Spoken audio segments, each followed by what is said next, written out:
Ok, j'ai une vingtaine de minutes là. Ok. Deutéronome 20, 26. Et là, on lit le verset 7. Deutéronome 26, 7. 26 et le verset 7. On va le lire. Deutéronome, le chapitre 26 et le verset 7. Alors nous criâmes à Yahweh, le Dieu de nos pères, et Yahweh entendit notre voix et vit nos souffrances, notre misère et notre oppression. Et Yahweh nous fit sortir d'Égypte avec une main forte et le bras étendu par une grande terreur avec des signes et des prodiges. Et c'est ce que beaucoup de nos frères et sœurs ne comprennent pas. Ce n'est pas parce que vous avez un militaire, vous avez une armée. Ce n'est pas ça qui va faire que vous allez gagner la bataille. Les Américains n'ont gagné aucune guerre. La guerre qu'ils ont manigancée, ils sont allés faire en Irak, en Afghanistan. Ils n'ont rien gagné. Ok, rien.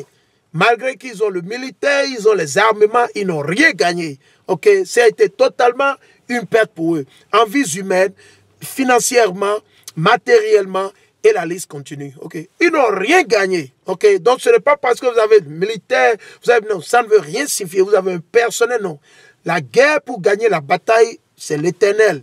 Si l'Éternel veut que vous gagnez la bataille, vous allez gagner. Même si vous êtes 5, millions peuvent venir devant vous. Et 5 personnes vont les mettre tous quoi, à terre. C'est l'Éternel qui donne tout. C'est l'Éternel qui contrôle. Mais les gens ne comprennent pas.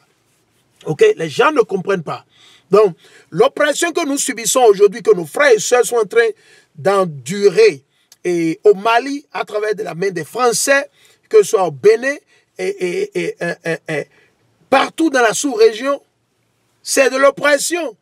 Et l'Éternel voit tout. Mais le jour, aujourd'hui, tout le monde a peur, personne ne peut dire la vérité. Personne ne veut dire la vérité. Comme si vous prenez par exemple le Bénin. Aujourd'hui, au Bénin, par exemple, tout le monde a peur. Personne ne peut dire quoi que ce soit. Si vous parlez à la criette, on va vous amener en prison. Et tout le monde a peur. Et tout le monde est là. Mais le jour où l'Éternel va faire son jugement, c'est le jour là que les gens, ils vont commencer, ils seront hébétés, ébaillés. La majeure partie, tu sais, mais je ne s'y attendais pas. Le jour l'Éternel, mais ils ont vu la méchanceté, ils ont vu tout ce qui se passe. Ok, mais ils se sont tués. Mais l'Éternel, il est vivant, il voit tout. L'Éternel, il est vivant. L'Éternel, il est vivant. Tout ce que la France fait aujourd'hui maintenant, tout le monde voit, mais personne ne veut dire la vérité à cause de leurs intérêts. Parce qu'ils ont des villas là-bas, ils ont des maisons, ils ont blablabla, tout ça. Personne ne veut dire la vérité, n'est-ce pas? Mais le jour où l'Éternel va juger la France, c'est le jour-là que beaucoup sauront, ils vont se dire, waouh, on a fait une erreur. C'est déjà trop tard pour la majeure partie. Ok? Allons dans Deutéronome 28. Parce que nous, c'est le peuple juif, comme je venais de le lire. Je vais encore relire vite fait dans le document que j'ai sur moi ici. J'ai un document sur moi. Ok, c'est un livre. Mais j'ai le livre. Le livre est en français. L'Éternel m'a permis de trouver le livre en français. Ok, je vais relire un peu. Donc, je suis dans le livre. Ici, je vais lire un peu ce que le livre nous révèle. Ok, je vais juste le lire. Il dit, dans le livre, il dit, en 1847, David Livingstone découvrit un groupement de Noirs instruits installés à l'intérieur des terres et qui étaient appelés les Juifs d'Angola. Donc les Juifs, comme je vous l'ai dit toujours, je vous ai toujours répété, c'est nous les Juifs. Ces faux blancs qui disent qu'ils sont Juifs, ils ne sont que des imposteurs, c'est des voleurs, c'est des menteurs. Ok, la prophétie a déjà dit que c'est leur temps. Ils vont prendre notre territoire et y gouverner. Parce que notre terre, c'est Jérusalem. Ce n'est pas le Bénin, ce n'est pas le Togo, ce n'est pas le Ghana. Le Ghana, le Togo, le Bénin, là où nous vivons aujourd'hui, c'est juste quoi? Un désert pour nous. C'est juste un endroit jusqu'au jour où nous serons ramenés sur notre terre. Ok, donc c'est Jérusalem qui doit être quoi? Le souci de tout un chacun de nous. Ok? Jérusalem doit être le souci de tout un chacun de nous. Tout cela qu'on appelle communément les Noirs, les Nègres, les Latinos, les Indiens natifs. Notre mère, notre terre, c'est Jérusalem. Ce n'est ni l'Amérique, ce n'est ni l'Europe, ni l'Afrique. Ok, mais Jérusalem, Sion. Ok, on va continuer. Il dit, bon commerçant, il possédait de plus une connaissance de l'histoire et du droit portugais, parce qu'il venait d'être évicté, d'être chassé du Portugal, comme je l'ai lu. Quand vous allez, et je l'ai lu au début, quand vous allez dans le livre de, je vais vous le montrer. Les Noirs ont gouverné l'Europe, l'Italie, la France. Les Noirs ont gouverné la Russie. J'ai des tas de documents là-dessus. Les Noirs ont gouverné toutes ces régions avant d'être évictés, avant d'être chassés, éjectés. Quand vous allez dans votre Bible, vous allez dans votre Bible, Vous allez dans votre Bible, vous allez dans le livre des Actes. Je vais vous montrer comment les Noirs ont gouverné l'Europe. Les Noirs ont gouverné l'Europe avant d'être évictés, tués, chassés, éparpillés. Ok. Allons dans le livre des Actes des Apôtres, les Actes des Apôtres, le chapitre 18. On va lire directement de la bouche de Paul, de Luc et de Pierre, et la liste continue. On va lire. Actes des Apôtres, le chapitre 18. Après cela, Paul, c'est un apôtre, ok? Un apôtre. Ok, il dit, Paul partit d'Athènes. Athènes, c'est en Grèce. Ok, la capitale de la Grèce, c'est Athènes, n'est-ce pas? Et se rendit à Corinthe. Donc, Paul, il venait de quitter les Noirs juifs, les Juifs qui vivaient à Athènes. Raison pour laquelle, quand vous lisez dans les lettres de Paul, que la majeure partie de nos frères et ceux qui sont encore dans ces religions du christianisme, ils ne comprennent pas. Paul dit qu'il n'y a ni juif ni grec. Pourquoi il dit qu'il n'y a ni juif ni grec? Parce que c'est la même nation, seulement que nos frères qui s'appelaient grecs étaient nés en dehors de Jérusalem. Comme aujourd'hui, beaucoup de nos frères et sœurs qui ont eu des enfants en France, en Allemagne, leurs enfants seront quoi? Des citoyens allemands, ils vont s'appeler allemands. Ok? Mais ils sont de nationalité quoi? Israélite. Mais ils sont nés en dehors du Bénin, par exemple, en dehors du Togo, ils vont s'appeler français, soit américains, et la liste continue. Donc je vais continuer. Il dit, et se rendit à Corinthe. Corinthe, c'est une des îles, c'est toujours dans la Grèce. Ok? C'est pour ça que Paul a écrit sa lettre aux Corinthiens. Ces Corinthiens, c'est des Juifs, c'est des Noirs. Ce n'était pas des Blancs, c'est des Noirs. Il trouva un Juif, on va voir maintenant. Il trouva un Juif nommé Aquila, originaire du Pont. Le Pont, c'est toujours dans quoi? Dans l'Europe, la Grèce et tout ça là. On va continuer. Originaire du Pont. Et récemment arrivé d'Italie. Il est venu d'où? D'Italie. D'Italie. Récemment arrivé d'où? D'Italie. Il est sorti d'Italie. Pourquoi? On va voir pourquoi il est venu d'Italie. On va dire, il dit récemment arrivé d'Italie avec sa femme Priscille. Parce que Claude était quoi? L'empereur. Claude était l'empereur au moment où cette chose se passait. Parce que Claude avait enjoint à tous les Juifs de sortir de Rome, à tous les Noirs de déguerpir de Rome, à tous les Noirs, ok, de sortir de Rome. Paul alla les voir. Donc Paul, il est allé les rencontrer. Il est allé les voir où? À Corinthe. C'est des Noirs. Paul, c'est un Noir. Paul a été pris pour un Égyptien. Paul, il a été pris pour un Égyptien. Paul, il n'a pas été pris pour un Blanc. De la manière ils ont fait le dépiquetage aujourd'hui avec Michael D'Angelo, Leonardo da Vinci, ils ont été payés et ils ont payé tous nos aïeux bibliques, tous nos prophètes, nos Ésaïes, ils ont payé tout le monde comme quoi? Comme étant blanc. Ce qui est totalement faux, archi faux. Il peut pas. On est prêt. On dit, on met à défi tous vos professeurs d'histoire. Ceux-là qui ont étudié, ils pensent qu'ils connaissent la Bible, ils connaissent l'histoire. Ils n'ont qu'à venir nous démontrer que ce que nous sommes en train de dire là, que c'est faux.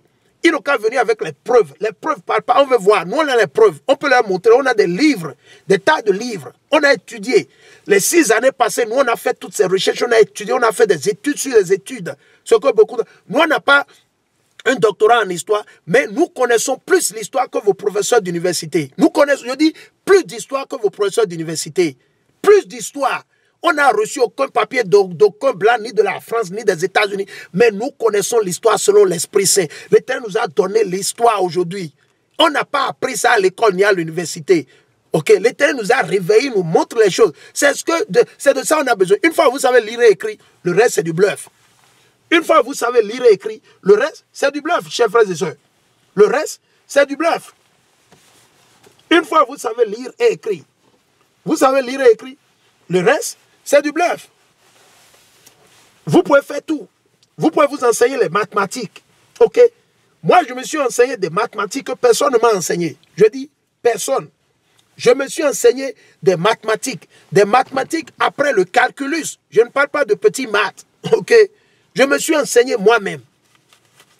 Les différentiels, là, les plus forts, les plus compliqués, je me suis enseigné moi-même. Sans aucun professeur.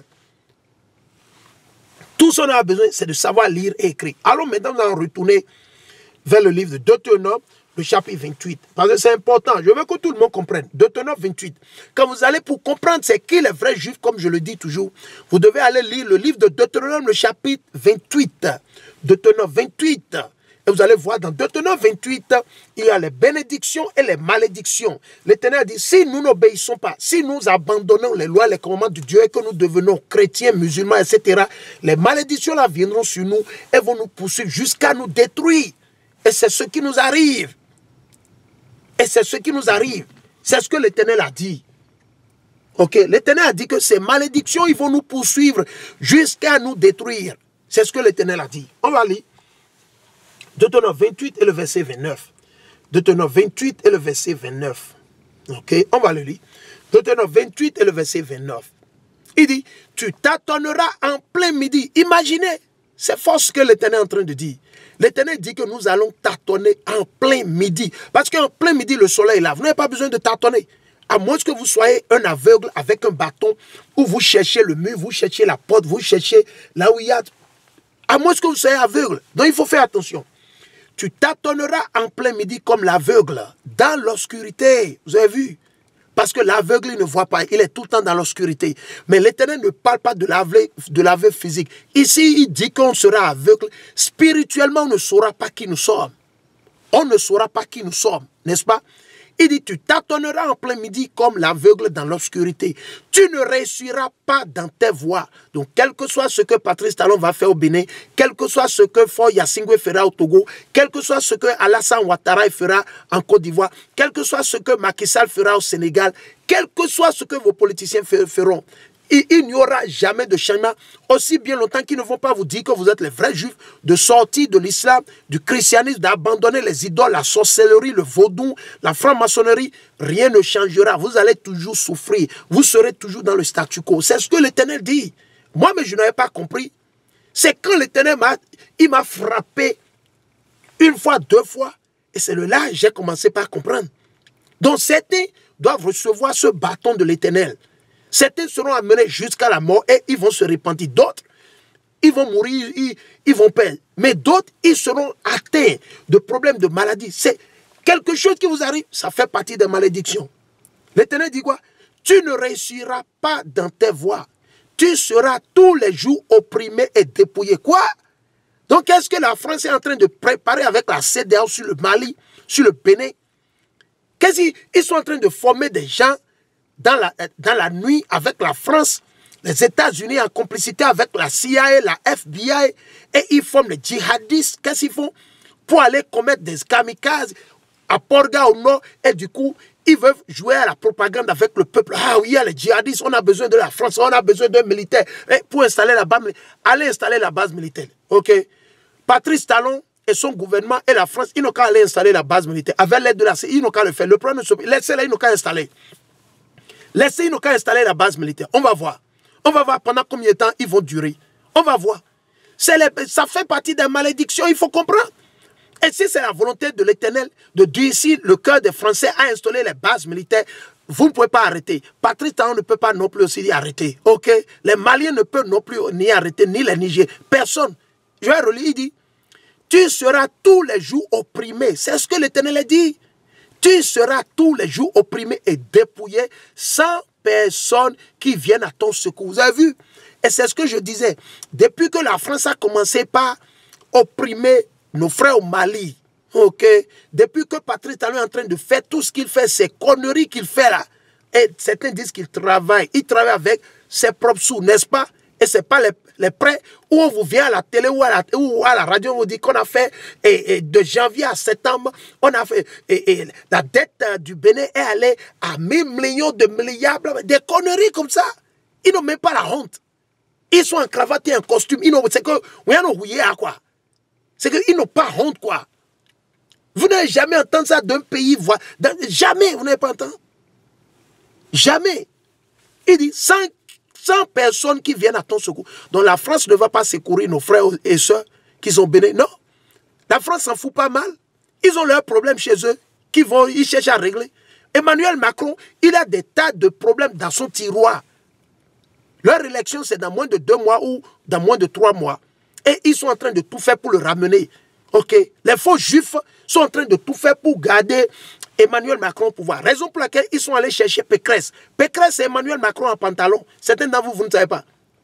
Pécresse, là, qui coupe pour les élections présidentielles, c'est Emmanuel Macron en pantalon. Elle a travaillé pour qui? Les faux juifs. Elle a travaillé pour qui? Illuminati. Elle va continuer dans le même agenda. Donc vous les Français, vous n'avez encore rien compris. Vous êtes dans les ténèbres. Vous êtes dans les ténèbres. Ce sont les faux juifs qui gouvernent la France. Les faux juifs qui gouvernent la France, le monde entier. C'est eux qui gouvernent. Toutes les banques, c'est dans leurs mains. Les faux juifs, allez chercher. Les faux juifs, là, c'est eux. C'est eux qui ont installé toutes ces choses que vous voyez. La première guerre mondiale, c'est eux qui l'ont fait. L'esclavage que nos aïeux ont enduré, nos aïeux qui ont été pris comme esclaves, qui a fourni tous ces bateaux, ces pirogues, ces navires. Vous savez qui? Les faux juifs aux blancs, toujours. Avec l'aide du christianisme et de l'islam. Ces deux religions, c'est des affiliés. Ils se connaissent, ils s'y connaissent très bien. C'est le peuple qui ne comprend pas et qui est là tout le temps à chercher ce qu'il ne peut pas trouver. Le peuple ne fait que chercher ce qu'il ne peut pas trouver. Ok? Ce qu'il ne peut pas trouver. Il ne peut pas trouver. C'est ce qu'ils sont en train de chercher tout le temps. Tout le temps. C'est ce qu'ils sont en train de chercher. Ok? Je viens, c'est là qu'il y a. Ok? C'est là qu'il y a. Je vais prendre ma caméra. Ok? Je dois prendre ma caméra le plus vite possible. C'est là qu'il y a. Je viens.